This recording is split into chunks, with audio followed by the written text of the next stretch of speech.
Hi there, and welcome to Parents Using Human Design, the podcast for conscious parents who are unlearning the old ways and rewriting the rules with self-trust, intuition, and a whole lot of grace. I'm Courtney. And I'm Bryn, and we're just two moms exploring what it means to parent with presence, permission, and the wisdom of human design as our compass. Whether you're brand new to human design or deep in your experiment, this space is for you. We're not here to tell you how to parent. We're here to support you in becoming more you, so you can raise your kids with more ease, connection, and authenticity. And today we are going to be talking about the Sacral Center. We realized that we haven't really talked about all the centers, and this is very basic in human design, in the human design world, and kind of educating yourself on that. I'm really excited. I'm excited about all these talks, Bryn. I get so excited because it's just so fun. We were just talking about the Sacral Center, and if you don't know where that is, Bryn, you can probably explain which center that is better than I can. Sure. You've done it before, like many Well, your times. sacral center's in your gut, okay? And I get so excited too. I'm a little low energy today. I'll just say that up front. We stayed up late last night watching trash TV, which is unusual, out of our norm, but you know what? Sometimes you just do it. And then my son woke up super early this morning, unfortunately. So a little bit of a deficit. So I'll do my best here to put words together coherently, but no promises. So if you're looking at your human design chart, the sacral center is the square. It's usually a square center. Doesn't matter what color it is. It could be colored in or it could be white. Okay, so we'll talk about that in a minute, but it's the second one up from the bottom. This is your sacral center in your body. So if you're thinking traditional chakra system, right, we have our root center, which is at the base of our seat, and then we come up into our pelvic bowl, and that's our sacral center. This is your gut reaction. This is a gut knowing. And the sacral center is so fascinating because, and I think this was one of the things that really just like hooked in for me as a non-sacral. So I have this center undefined, meaning it's white in my chart. There is no color to it. So it doesn't really matter what color your chart has. If it's defined, you're going to be a generator. Doesn't matter what color. Like I said, different systems use different colors, but maybe it's red, maybe it's, I don't know, orange, yellow, some brown. Other systems have different colors. That doesn't matter so much. What matters is it defined or is it undefined? And if it is defined, you're going to be a generator type. They're the only ones that get consistent, reliable access to the sacral energy. So that's a generator or a manifesting generator. So both of those. And this center is this life force energy. And what I found was what I was saying was like hooked me in so much is this sense of like when people say go with your gut, that is only for generators and manifesting generators. It doesn't quite land for someone who's a non-sacral because your authority, your decision-making process, your connection to that sacral center is just going to be different and less reliable. It's just more inconsistent. So it's not like, oh, always go with your gut. You might have the center undefined, which means that you're a manifestor, a projector, or a reflector, and you might feel a gut instinct every now and again, but it's not going to be like you're reliable in the body, like go to the gut. If you are a generator, that's going to be your go-to. Your authority might be different. You might have emotional authority, or you could have sacral authority, meaning your decision-making process. We're not really going to go too much there. We have an episode on the emotional center, so you can listen to that where we talk about making that decision, even when you have a gut reaction, how that helps with nuance. But really this center is like, we'll just start here is like this in your body, visceral knowing, and it operates in a yes, no capacity, which is really helpful to know when you have kids, especially when you're partnered, especially because sacral beings, so those generators with this center defined, really thrive in a yes, no environment. They really thrive with options versus someone who is non-sacral, who really wants and craves and needs an open-ended question. So as a non-sacral, I love it when I don't love when anybody says, what do you want for dinner? Because that's the worst question on the planet. History of yes. Or what are you making for dinner? Yeah. What are you, even better. Why is it my job? There's this funny reel. I don't know if you've seen it, where the woman is just kind of like a play on this. She's like, what do you, I think maybe it's Jimmy on relationships. I can't remember. And she's like, what do you mean? What's for dinner? And he's like, well, I thought you were going to make dinner. And she's like, why would I make dinner? And he's like, well, because we need to eat.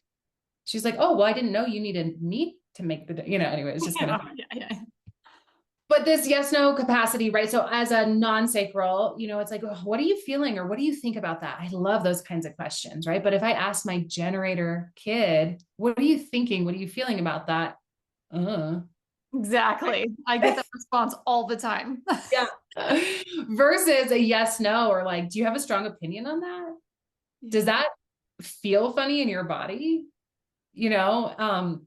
Does that make you want this or that? Right? So you give them the options, or you give them a yes or no question, and it makes it so much easier to get a response. And what happens, especially for older children or adults who have been conditioned to answer questions in a different way, or they've just been conditioned away from that connection to their sacral center, you're going to get a lot of conditioned responses. And the opposite is true for non-sacrals, right? We're conditioned to answer yes, no questions. So if you ask me a yes, no question, I'm probably going to come back with well, at this point, you're probably going to get that depends. Let me think about it. Okay, let's talk this through, right? Because I know myself better than that, right? But a lot of non-sacrals, so again, projectors, manifestors, reflectors might come back with like just an automatic yes or a no, but it's not necessarily true for them. It's not necessarily what they want or how they feel. It's just that conditioned response where you might drop into people pleasing or another center to make that decision that might not be correct. Yeah, I love that. And that pressured response that they're getting. So I love that you're bringing up the conditioning between the two and what it would look like. As you were talking, I was literally thinking like, I'm a defined sacral, right? So as you described as just that visceral knowing so well. And I can't even imagine what it would be like to not have that, right? So like, what is that like for you that doesn't have a defined sacral? Like, how do you experience that? It's so interesting. This is probably like the one place where I get a little bit of like definition envy. I don't recommend that for anyone. You're designed perfectly just the way that you are. But this is the one place where I'm like, I have a good friend, and she is human design informed. She's also a teacher of human design. And she's a neighbor of mine, and we go on walks, and Rachel. Yeah. And she allows me to sounding board, and I ask her yes, no questions, and we kind of like go through our thing in this very nice human design way. And I can't tell you the amount of times that I'm like, I just wish I had that sacral response that I just knew, right? Like it's just different, but it's going to be dependent on your authority. So someone who is a non-sacral, who maybe has splenic authority, it's going to feel different for them than it does for me with mental authority. For me as a mental authority, it's in my environment. So it's like, there's this, it's not necessarily an inner knowing in the sense of like, I don't have that pull in my physical body to like pull me towards something that I really want, or to repel me away from it. Like I always think about cigarettes as such a great example, because you're either going to have a visceral, like, ugh, hell no, yuck, or you're going to have like an, ooh, gimme, right? Like that's how it's going to be. And it's going to be in your body, even if you're non-sacral. That's how I kind of imagine it. Like if something is, or food that you're really food averse to, or that you really, really love, you can kind of feel that. But for a non-sacral, it comes in different parts. So the splenic authority might feel that as, it might be more auditory. It might be like a ping that they feel physically in their body somewhere. The spleen has to do with the solar plexus as well as the emotional center. So if you're non-sacral and you have emotional authority or splenic authority, that's going to be in that stomach region, right? So you might get the little butterflies, you might get a physical sensation in your body, or it might come as more of you tapping into your clairs, right? Like a knowing, just a knowing, or you might hear a little voice, or you might have another sort of visceral response, but it's not going to come in that gut. That's like, it's so guttural. It's like, again, it's hard to explain because I don't exactly. Yeah. Yeah. And it's almost like you can't help yourself of moving your body toward or away something, or to have the guttural sound come out. So generator kids, especially, like, you're noisy creatures, because it's and it's not a bad thing. I love it. I'm a talkie type, I like to say. So my authority is a sounding board where I have to hear myself talk. So I totally get it. But with generators, it's more of that, right? Like, ugh. We get a lot of that. And that's something, and I don't know that we spoke about this before, but I know we spoke about it before, but I don't know if it was in a podcast episode or not, of when our kids respond that way. If you have generator or manifesting generator kids and they respond that way, as a society, we tend to try to correct them of use your words. What are you right? Whereas that's literally their like most authentic response of like, ooh, Mhm. yes, tell me more, or oh, Mhm. yeah. And it might be hard for them to put words to that. Even for me as an adult, I find myself using those guttural sounds and not the first thing that comes out of my mouth is not a word. Yeah. I think we're doing better, societally speaking, about not, I think the manners that was sort of placed on kids before, like, yes, ma'am, no, sir, kind of a thing, is maybe a little bit more lax. Every household is different, of course, but it's so interesting because neither of my generator kids, we didn't make them say words. And my daughter, I didn't really have this tool. I wasn't really using human design, my son for sure. And they both naturally, and again, it's like conditioning isn't always bad, right? They're probably picking it up just from life, just from being in community or whatever. But my son, I've always been very intentional about not making him say yes or no. And the actual, in human design, it's specifically, right? Like that, And I didn't necessarily model that to him because it's hard for me to do. I had to be very hyper aware. And so I would give that to them both actually from time to time, because my daughter was still very young when I started bringing this into my parenting style. But in any case, naturally it's yes and no. And my son, it's the cutest thing because he has that little lisp, like that little, he's like, yes, yes. It's very, very cute, but he always, and yes and no. And of course we know no matter what type you are, those babies, they learn no, and no is no, right? Like it's not, always it's no, because there's so much power behind it.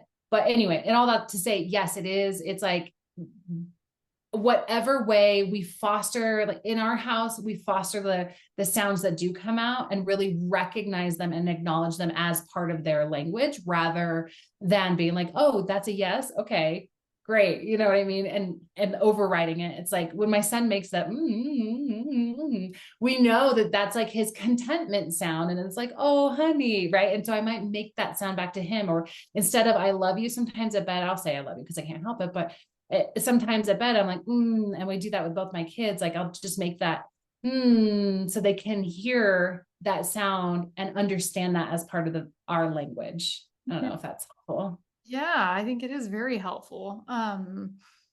Because you're modeling behavior for them that is more natural to them, but not necessarily to you, right? Like you Yeah. had to train yourself to speak their language based on knowing who they are as a human from the human design model.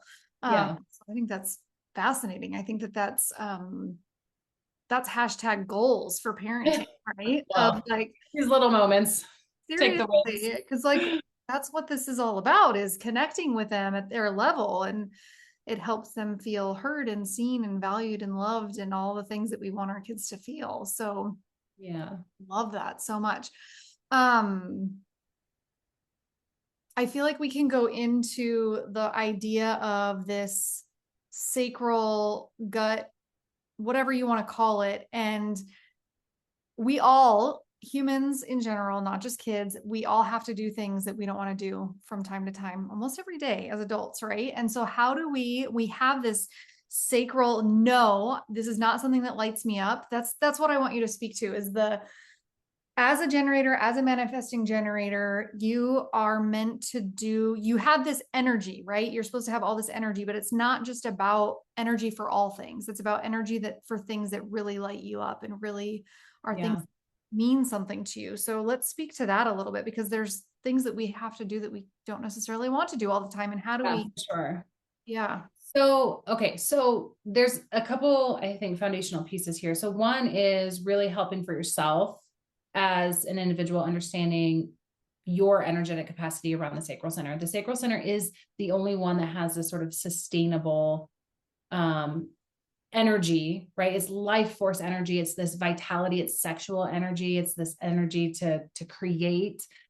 It also, doesn't mean that if you don't have this defined, by the way, that you don't have any energy. And it's also just one of 4 energy centers in our body, in our auric field, right? So the other energy centers operate in on off or pulsing, or sort of, we're talking about willpower, emotions, and adrenal energy. And those are not consistent, right? Like those, if you think about emotions, they operate in highs and lows, right? That's kind of more wave like. Willpower is usually like a big push and then it shuts off, and a big push and it shuts off. Adrenal energy is these spurts, right? On and off. And you can't, or you should definitely try not to use any of those consistently or long term, because it will burn you out in a lot of ways, though many adults have, right? And so depending on what you have defined in your chart might be your default, but with this sacral center is this consistent energy. So first and foremost, we have to make sure, if you are a sacral being, a generator, a manifesting generator, you got to know what the yeses and the no feel like. And then for your kids, help them understand what the yeses and the nos feel like, because what we want for our children is them to be in touch with that sacral center, to be familiar with the way that it communicates with them internally, so that they're able to make yes, no decisions in their world moving forward, especially as they move into adolescence and adulthood, so that they don't, and you don't as an individual, say yes to the no's to the extent that you can. Because the one thing that we've done, societally speaking, is one, we have trained all the non-sacrals to show up as though they have that sacral center defined. Work hard, show up long hours. Don't even get me started on corporate America. Like we've trained homogenized our society to operate with a defined sacral center, whether they have it or not. So if you're non-sacral, you've probably, if you're a parent and you're over the age of 30 or so, you have probably experienced burnout and or adrenal fatigue, maybe moving into some other health issues that are manifesting in more of a fatigue kind of symptom, right? Because we're tired. It's burnout is what it is. If you are a generator, we have trained you to use that sacral energy on the nose, on the things that you're not necessarily interested in, but that need to get done, right? So the first and foremost, it's sort of like, well, A, if you're burnout, we got to bring the burnout down. B, we have to make sure that you are connected to the yes and no, and that we're helping our kids be connected to the yes and no. I hope this isn't too big, but I feel like this is like, before we are like, how do you get your sacral, your generator child to do what you want to do? Like, we got to understand the bigger picture of it all, and understand where we're modeling maybe those behaviors where we're just pushing through and it's not healthy. And maybe they're seeing that as, and not maybe understanding even why you would do something. And then we can start to think about, okay, when it comes to parenting, how can we support our generator or our non-sacral kids in getting things done? Because it's going to be very different depending on what they have defined. And there's this, we're taking one slice of a very large pie here. So just know that this is, one piece of a bigger picture. Okay, now to answer the question, because this is my burning question, and I'm doing currently like deep diving like crazy into parenting and using human design for parenting specifically, but being a non-sacral and having generator kids, one is understanding what they have the energy for, because it's not going to be all the things. So what does light them up? Do they really love when something is gamified? Because the last thing that we want to do is resort to consequences and rewards, right? Like, I just feel like that's such a tired thing as a parent. Like, we get and I mean that like in the sense of like, it's so exhausting as a parent to constantly be like, all right, well, what's the consequence here? If you're a gentle parenting millennial, probably like us, right? Or what's the punishment if you maybe come from a different belief system? Or if you do this, then I'll give you X minutes of screen time, or I'll give you dessert or whatever, because that's setting them up for kind of a, I don't know, distorted belief system, right? This reward consequence kind of thing.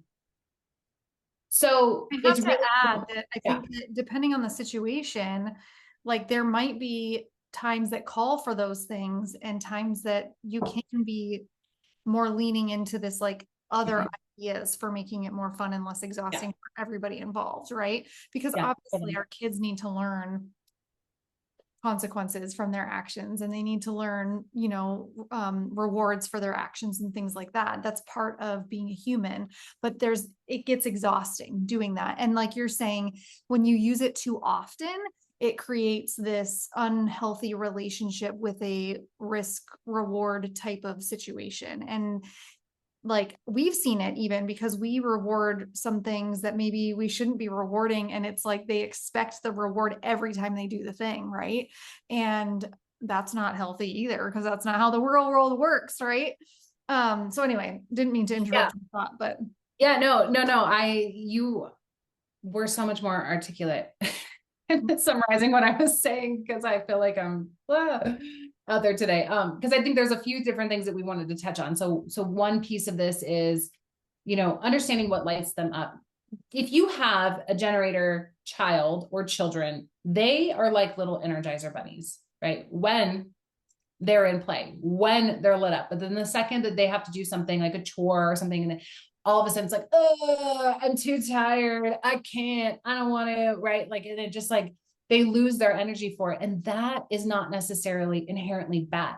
They are not necessarily lying to you, right? They just don't have the energy for it. By the way, if you are a parent of children or a child who is non-sacral, it is going to seem very different, especially if you have different types in your home where you have, because you have two mani gens, I have two generators, right? But there are times where you see, my sister in her home had two generators and a projector. And it was like the projector was always like the lazy one, right? Not lazy, non-sacral, right? yeah. Non-sacral. So it's different, and it comes in very concentrated bursts, by the way, their energy. So they really need that time to rest and rejuvenate. And that's really the difference here is, when you have that sacral center defined, yes, it's like you have a bigger gas tank. You can go farther, you can go longer before you need to recharge. If you are non-sacral or you have non-sacral children, they need more rest time built in. And again, there's going to be other things in the chart that are going to help influence how much energy somebody has or how often or frequently they need rest. But those generator kids, one thing that we can look at are the channels that are defining the sacral center. And this is what we kind of started with, is really understanding, and we don't have time to go into all the channels because there's 9 of them, but you can Google the channels that your child has defined, and then start to understand the themes around what they're being lit up by. Also, you don't have to deep dive. That's for the one-line parents in here. They're like, I need to know everything. You don't need to know. We can just start observing. Like what are the activities? What are the ways? What are the interests, right? They really get my kid super lit up, and then we can start to help them co-regulate. And then the other piece of it too is simply letting them know why.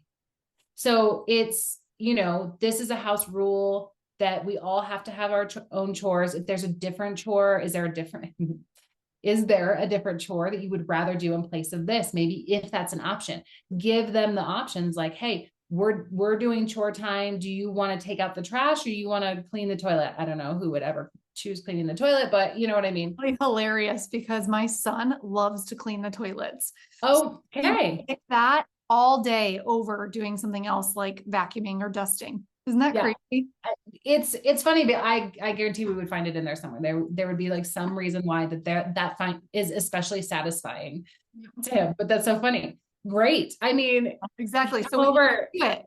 Like, and to speak to what you're saying of like asking them, giving them options, we started we call it our chore draft, where once a month we sit down, Funny. we hash out all the chores that need to be done every week, and they pick and choose which ones they want, and then they're happy, right? Yes. So each day they have their list, and it's like they chose those things. So you can't argue.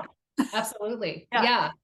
Yeah, that is so genius. And whether that was by design or not, right? Like that works so perfectly in a house, especially full of generators, where you can kind of like make that choice of what am I being drawn to this time or that time, or maybe I'm tired of doing this thing and I want to do this other thing.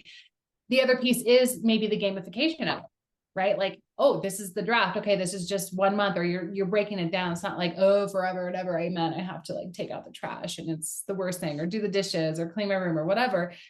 But then there is this piece of like really understanding why we are doing these things, because they can find the energy and get lit up by things. I noticed this with my daughter. She, she has a messy room. She's 5. She's almost 6 now. A 5-year-old's going to have a messy room, right? It's not like the executive function isn't quite there yet to like, every time you pull out something out of the closet, like the hanger goes on the floor, the clothes go on the, she changes 3 times a day because she's a super fashion kid. And that's just what she likes. Right. So there's just clothes everywhere and the toys, and she's not really thinking. And it's so funny. In contrast, my 2-year-old is like, all the toys get lined up, right? Like they're in the line. And the big trucks go with the big trucks and the little trucks go with the little trucks, right? Like he's got an incarnation cross of cycle. So he likes to, like, we pull things out, but then when we're done, they go back where they go, because that's just the way that he is. Not always. He's 2. Come on. Like he's not like super neat, but it's just very different. But I noticed too with my daughter, who's a 4-6, this community is really important, right? And so if I'm like, hey, we got to have that room clean before your friends can come over, I have never seen a room get so clean so fast, right? Like it's like, we just need to have it tidy so that it's presentable for your friends. Or we're having company come over and it's not even kids, it's like adults, but like she cleaned, I'm using air quotes if you can't see me. She cleaned her room, her brother's room, and our room. And plus tidied the living room when she was super excited for her grandparents to come over last weekend. Right. Yeah. And it was, well, we got to pick up. The house can't be a mess, because we have respect for our guests, and because we want to be presentable, and because it's really nice to have things clean in here. Right. Like, and And it you're feels, leaning on to her community aspect, like this yes, need for other people and this drive to want to be in community with other people. Yeah. yes. Yeah. And then if I look at her chart, she has this, 50-27 channel, which you do as well. That is this gate 27 is all about nourishing, right? Like, and it anticipates the needs of people, and it can really feel into that. And it's kind of like, hey, like when our friends come over, it feels really good for them when they know where the toys are. It feels really nice, right? Like they are going to really enjoy their time here, and they're going to want to hang out longer if it's clean. Yeah. So that's like tapping into that energy of why are we doing this? And then suddenly she has the energy for it. But I can't tell you how many other times I'm like, girl, you need to clean your room. It's gross in here. And she's like, whatever. Yeah. Right. Like, Yeah, exactly. so it's starting to understand these things, like what lights them up, and then and that doesn't mean that we have friends over every single weekend so that I can get her to clean her room every single weekend, because it's usually a disaster by the end anyway. Right.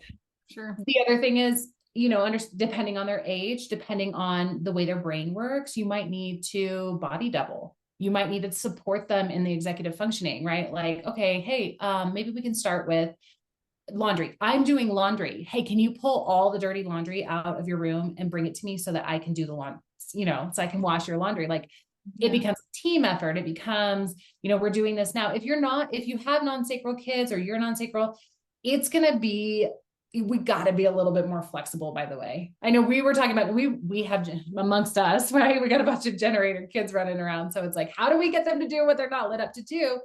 I mean, same goes for the non-sacrals too, because they just have less energy. So there needs to be a little bit more of a grace period of like, hey, this needs to get done by the end of the weekend. Right. And not to nag, but there might be little reminders in there as well, where you have to be like, hey, like weekend's halfway over. I just want to make sure it's still on your radar. Not like, hey, you're going to do this yet? You're going to do this yet? Like nobody wants to do that with their partner, but it's so helpful to know if your partner's non-sacral and you're like, hey, can you help me take out the trash? They might not get up and go do it right then. Right. But it could still get done. This is like a big thing. My husband and I are both non-sacral, but I'll get, into the mode where I'm like, we got to get the house clean. And he's like, okay. I'm like, no, I mean like right now, like, can you help me do this now? And but you have to honor that they may not have the energy for it in that moment. And allow a little bit of space and grace. Which is hard, right? Oh, the hardest. It's so hard. That's like the fine line of reminding them. I'm talking about kids more specifically, but like reminding them, but not nagging them. My daughter is the worst at this, and she's a manifesting generator. She has energy. It's more a matter of like what's not lighting her up, and she will wait until the very last minute to do anything, Yeah. and that drives me insane. So maybe next time we get to talk about the root center. Yeah, Because because my question is, who is she undefined in her root center? she is undefined in her root, Uh-huh. Yeah. and I'm defined. Yeah.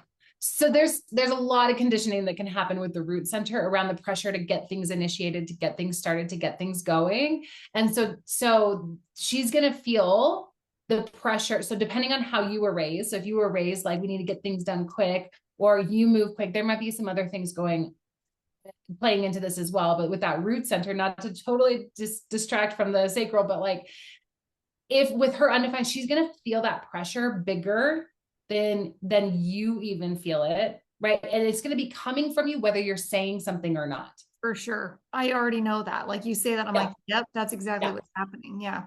So for a Manny Gen, feeling that pressure, if it's not lighting her up, it's like amplifying that no for her, right? There may also be some just like the way her brain works, where she just feels a bigger reward when it's that pressure is there and it's like the last minute. And then it's like, okay, I need that. So that happens a lot. That's one of the hallmarks, I'll just say, of like ADHD is this procrastination until it's like the last minute. And then that pressure is there and it's helpful. So what it might be happening is that she's not really feeling that pressure, that it builds up so much by the end of the deadline. And then she has the energy to get it done or push through. But and I'm not saying she has ADHD, by the way. I know.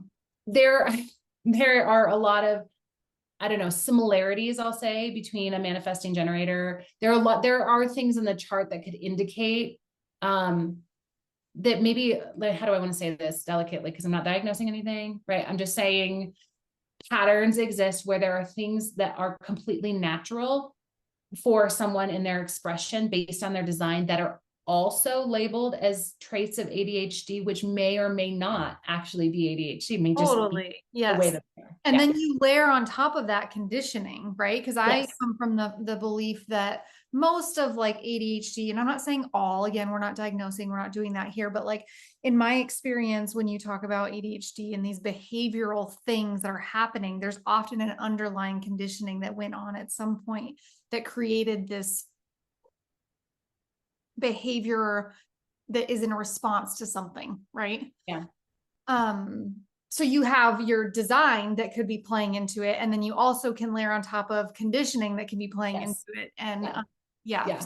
And that's what I'm wondering about with you, is like that defined root center, how much pressure to be on time. Like, was that a very highly pressured thing when you were growing up? 100%. And it was like not we need to be on time. It's like we need to be 20 minutes early, and like we need to just go, right? Yeah. So because you can have conditioning in defined centers. And so what I'm hearing is like, okay, the conditioning in your house was like, don't just be on, if you're on time, you're late, kind of a thing. And the pressure that was there has conditioned, because a defined root center is actually kind of like not super pressured to get things done on time. Like my son is the only defined root in our house. And he could not, I mean, again, he's 2, of course, but like, he's just so like on his own timeline. He just can't be bothered to be rushed, right? He's just doing his own thing. And yes, part of that is him being, developmentally appropriate. But I have become very aware of the conditioning that I have placed on myself, or was placed on me. And I think this was more of it was less overt. It was more of like the role that I played in my household, the conditioning I received in my completely open root center of, gosh, we got to do a whole episode on this. So like, we could go down the rabbit hole. But just this perfectionism, right? And so being on time, that's part of, this expression of perfectionism. And so I have really made this, it's very present with me currently around, especially getting to school, like relaxing around the time frame and not putting so much pressure. But yeah, with your daughter, of course, that undefined root center is going to feel that pressure from you, even when you're not saying anything. And that might put her in resistance. Yeah. Because she's a Manny Gen, and it's like, who knows if that's lighting her up right now? Totally. I love that this conversation is coming up because like the perfectionism, the people pleasing, the like all these conditioned responses that we build over time, right? And oh, it's just so good. It's so juicy. It gets me like, oh, I want to dig into this, like I know. like inner child stuff and of just how to like sit with that and how do you recognize that? Like you and I are both very self-aware and like we can recognize, like I know I get anxious every time we need to be somewhere at a certain time. I start getting that pressure for Yeah. myself and I know I'm projecting that onto my family, right? But not everybody is super self-aware. So like going back to even the simpleness of, do you catch yourself getting reactive when you're feeling Mhm. right? Are you noticing that you're snapping at your family at certain times of the day during certain things that you're feeling pressured in? Just like really slowing it down and like recognizing even that part can be so beneficial because once you notice it, you can't unnotice it. And Mhm. what do you do from there, right? How do you move forward from this noticing of this thing, this behavior that you have that maybe you're not super proud of, or maybe you feel guilty for afterward, right? I don't know about you, Bryn, but like snapping at my kids, I feel so guilty afterward most of the Okay. um and so even recognizing that response of like, oh, and then you start beating yourself up. And we Yeah. could go down this whole thing of this, right? Of all of it. But The other thing that I wanted to say, sorry, I don't no, you're want not cutting me off at all. Yeah. um is that there's a different many gens and generators both have that defined sacral, but there's a difference in the way that they sort of move through life. And that primarily what that has to do with is a generator tends to be, gosh, I always see this as like the tortoise and the hare, not that anyone is slow and anyone's like super fast, but the generator is a more linear path. Like the way they see things is very linear. Like, right, we need to go in this order and this is the way that things get done. And if you go A to Z, you're going to go B, C, D, E, F, right? Whereas a manifesting generator by nature is non-linear. So they're going to skip around. And so then that makes me think with your daughter, like you might, yes, you're both Manny Gens, but you might see it as like, oh, it needs to be ordered in this particular way. And you do it in this timeline because that's what makes the most sense, right? As an adult in my conditioned state or whatever, right? And then your daughter is just like, well, I'm going to do this and then this and then this and then this, and then I'll go back and do this, right? It might just work in that different capacity. So that is something I think as parents to notice with your kids, like they might not do things in the way that you think, especially if they're a Manny-Gen, that they wouldn't, not intuitively, I don't want to say that because it would be an intuitive pattern for them to be non-linear, let me try that again, non-linear. But it might not be like the most logical way because they're just followed, but they're designed that way. And they're designed to need to go back and correct things. Yeah, You exactly. have to let them do it that way.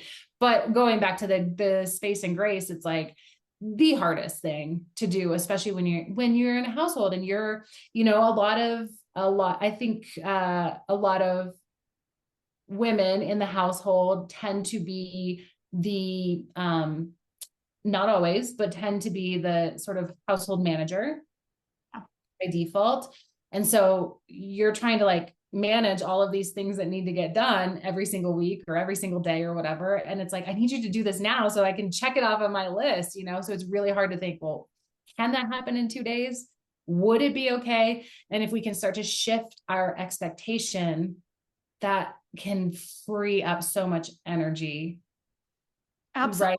Absolutely. And communicate, right? Like there's been times when I need something done at a certain time so that I can do the next thing I need to do, right? So communicating that, not just saying, "Hey, Emma, come do this thing for me. I need you to do it now." But like you said earlier, like explaining why. Like I can't get this thing done that I'm trying to work on unless you do this part for your responsibility first, right? And Yeah. because she is older and she has a little bit more reasoning, she'll just get up and do it because she understands that now, right? So not only giving grace and understanding, but like and time and whatever, but also communicating. Yeah. Huge piece of it. And you mentioned logic. I wanted to go back to that really quick because logic is everybody has their own logic, right? It doesn't even matter what your human design is. It makes no difference. what you think might not make sense to me, and what I think might not make sense to you. And that goes for every single relationship that you're going to have, right? We are different. We are wired different. We think differently, all the things. And so understanding, just because you don't understand where they're coming from or the way they look at something, doesn't mean that they're wrong. It doesn't mean that you're wrong. It just is what it is. And like that radical acceptance for just allowing that, right?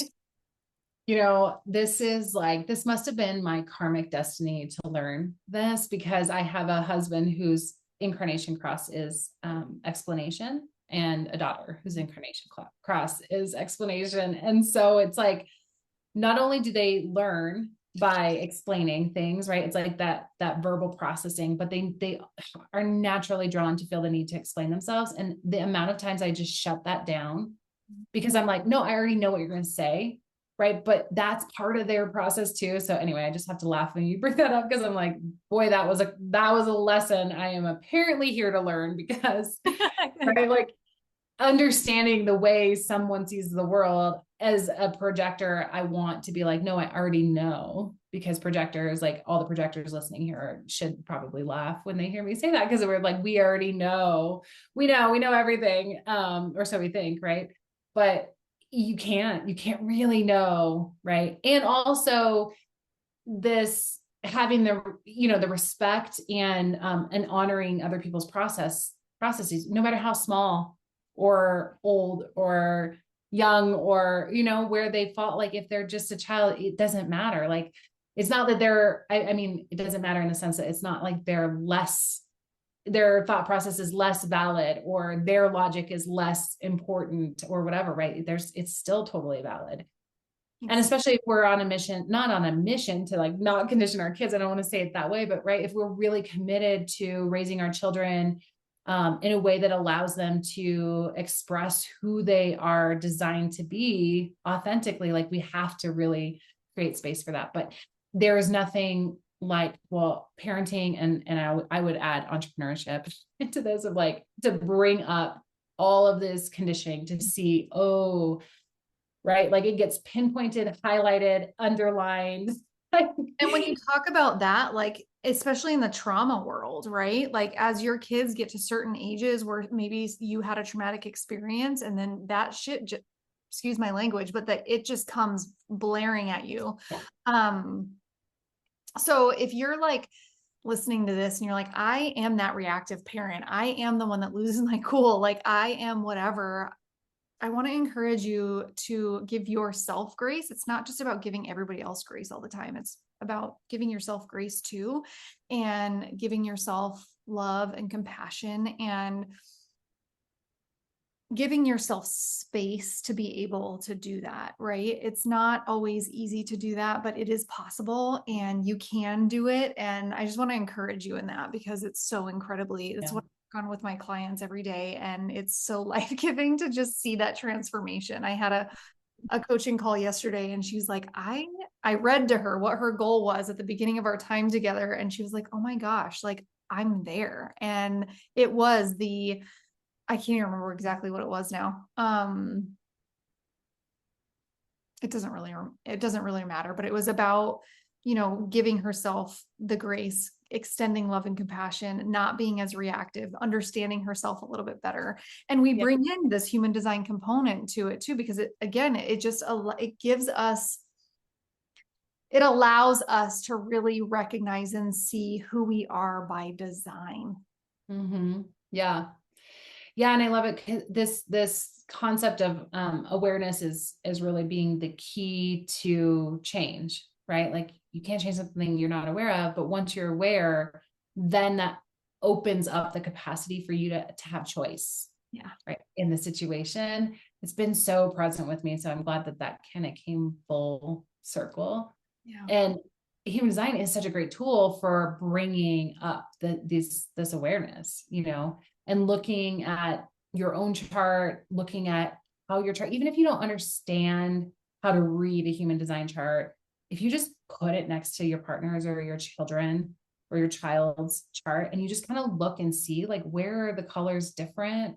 What's the same? You can start to intuit kind of different ways. You know what I mean? Like, oh, if someone has a lot of energy in their head and the other person has a lot of energy in their body defined, right? Like you're going to start to notice, oh, I see why there's so much mental activity for this person versus so much maybe instinct coming, it's just kind of like operate, or more fluidity in this area versus more fixedness, more stubbornness, more, whatever. And of course, conditioning, like I said, can happen in defined and undefined places, right? It's just, as you understand, and we look at these parts and pieces, right? Then we start to put it back together with the whole. So we pull out the sacral center today, and then it's like, oh, take that into consideration with everything else that I may know. Or if this is like the first episode you came to and you're like, what is going on? Right? Take this, what's helpful here today, and then maybe listen to another episode and what's helpful there. And then you start to like kind of see things in a different way. Yeah, exactly. Yeah. I love that. I think this is a wrap for this one. Yeah, this is good. It's so good.